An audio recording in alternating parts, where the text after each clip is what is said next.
သူတို့နှစ်ယောက်ဟာကိုစီကဘာကိုစီနဲ့အသက်ရှင်နေထိုင်ကြတာပါဘာလို့လဲဆိုတော့ငှက်ကလေးကကောင်းကင်ပြာကြီးနဲ့ပဲသက်ဆိုင်ပြီးငါးကလေးကတော့ကြဲပြောလာတဲ့သမုတ်တရားကြီးနဲ့ပဲထိုက်တန်လို့ပေါ့တယောက်ကိုတယောက်အဝေးတနေရာကနေငင်းမောကြီးခွင့်ရနိုင်ကုန်ရနိုင်လိမ့်မယ်ဒါပေမဲ့အတူတူပေါင်းဆက်ရှင်သန်ဖို့ဆိုတာကတော့ဘယ်လိုနည်းနဲ့မှမဖြစ်နိုင်တဲ့ရေစက်တစ်ခုပါအချီးဆိုတာစမ်းကြိမ်လွန်းတဲ့မှော်ဝင်ကားတာတပုတ်မဟုတ်ပါဘူးသူကတဘာဝတရားကြီးရဲ့စီးမြင်းတွေအတိုင်းနိယာမတွေအတိုင်းအေးအေးလူလူပဲစီးမျောနေတတ်တာပါငှက်ကလေးကငါးကလေးစီရောက်သွားဖို့ရင်ငုံမှုအတင်းကြိုးစားရင်လေသူ့ရဲ့အသက်ရှူတန်တွေရပ်တန့်ပြီးရင်နစ်သွားလိမ့်မယ်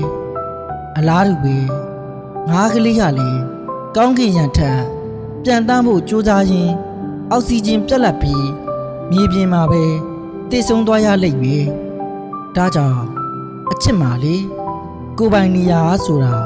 အမြဲလိုအပ်တယ်ငါအတွက်လေထုလိုအပ်တယ်လို့လေငါအတွက်လည်းခြေကမရှိမဖြစ်ပါပဲတယောက်ကိုတယောက်အရန်ချစ်ကြတဲ့သူတွေတိုင်းလည်း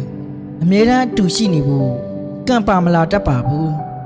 ချစ်ချင်းဆိုတာအနားမှာတင်းဆွဲထားပြီးရုန်းကန်စီတာမျိုးမဟုတ်ပဲလေသူကပါနဲ့သူလှပစွာရှင်သန်နေတာကိုဝေးဝေးကနေမျက်မျက်နူးနူးနဲ့ငင်းမောပူဇော်ခွင့်ရခြင်းတစ်မျိုးပါပဲ